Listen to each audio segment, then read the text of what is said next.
Salut tout le monde, c'est parti pour le dernier test de trottinette de la saison. Je ferai plutôt des tests de vélo électrique dans les semaines à venir. J'ai testé l'Acer ES Série 5, la toute nouvelle trottinette électrique de la marque Acer. Spoiler, elle ne m'a pas convaincu, mais c'est prometteur et je vais te dire pourquoi. Tu t'abonnes à ma chaîne YouTube et à mes différents réseaux sociaux, Instagram, Facebook, Twitter et TikTok pour être au courant dès que je poste une nouvelle vidéo. Mon test de la trottinette Acer ES Série 5, c'est tout de suite sur TechNesh.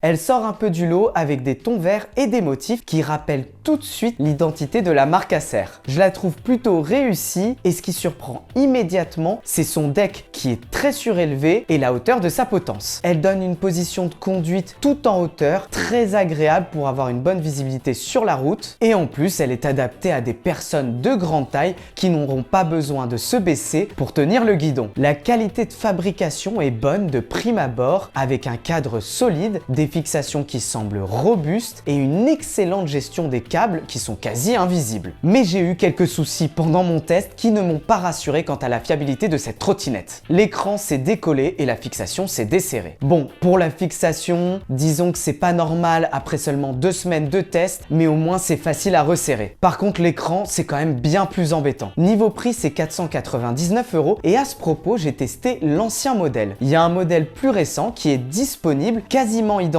au même prix en plus, avec 2 améliorations notables. Des clignotants, ce qui est quand même pratique, et surtout le passage de la certification IPX4 à IPX5. Le nouveau modèle est donc bien plus étanche.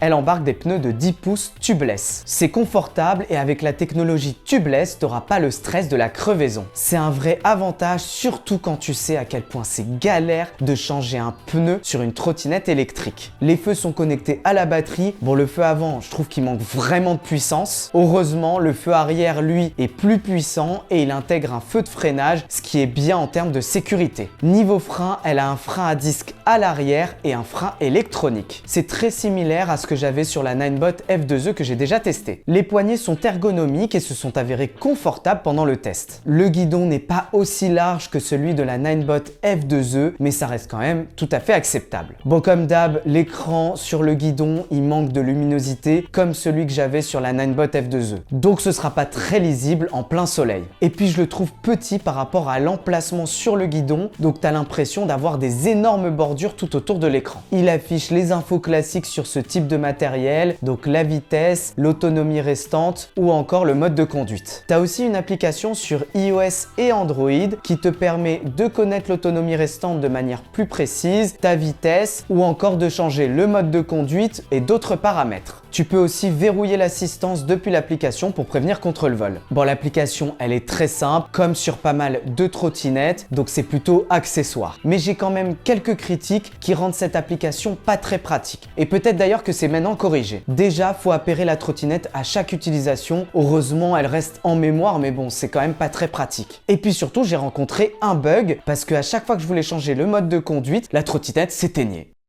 J'ai trouvé cette trottinette très agréable à conduire, enfin en partie. Avec la position haute, les poignées ergonomiques et l'amortisseur arrière, j'ai apprécié mes trajets avec cette Acer ES Série 5, ce qui est quand même un très bon point. Et je précise mes trajets sur du plat où la trottinette a un comportement qui est tout à fait correct. Elle bénéficie d'un léger dynamisme et elle a une bonne progression au niveau de l'assistance. Mais elle a quelques défauts qui sont venus gâcher l'expérience de conduite avec cette trottinette. Déjà, le moteur, c'est 350 watts en nominal et 470 watts en crête pour un poids de 18,5 kg. Je te le dis tout de suite, c'est pas du tout suffisant. Donc dès qu'il y a un peu de dénivelé, tu perds beaucoup en vitesse et alors quand il y a des fortes montées, tu n'arriveras pas à dépasser les 10 km/h. Et l'autre défaut qui est encore plus embêtant que le moteur, c'est le freinage. Déjà, le frein électronique, il est anecdotique. Je ne l'ai pas senti pendant toute la durée de mon test. On est loin du frein électronique de la Ninebot F2E où parfois il se suffisait à lui-même. Mais surtout, le frein à l'arrière de la trottinette, dès que tu freinais un peu fort, la trottinette elle dérapait et j'ai vraiment eu quelques frayeurs pendant mon test. Alors qu'en plus la route elle était même pas mouillée. Donc sur route mouillée, c'est vraiment très dangereux.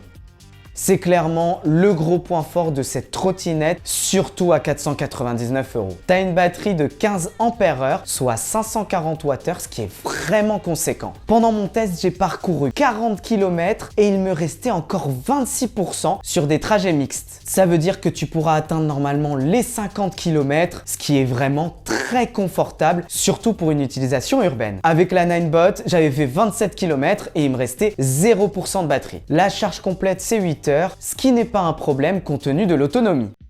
Malheureusement, Acer n'arrive pas au niveau de qualité de ses concurrents et ça s'est vu pendant mon test. Je n'ai clairement pas été rassuré quant à la fiabilité de cette trottinette dans la durée. Et en plus de ses défauts, elle souffre aussi de mauvais choix de conception, donc que ce soit son moteur qui est sous-dimensionné ou encore le système de freinage qui n'est pas assez sécurisant. Alors que c'est vraiment primordial, surtout pour une trottinette électrique. C'est dommage et j'espère qu'Acer va revoir sa copie parce que cette trottinette est quand même très prometteuse. Mon test de la Acer ES Série 5 c'est terminé. Si tu as aimé ma vidéo, tu me mets un pouce vers le haut, ça fait toujours plaisir. Et n'hésite pas à me poser tes questions en commentaire et à me dire ce que tu penses de cette trottinette. Tu t'abonnes à ma chaîne YouTube et à mes différents réseaux sociaux et je te dis à bientôt sur TechNesh.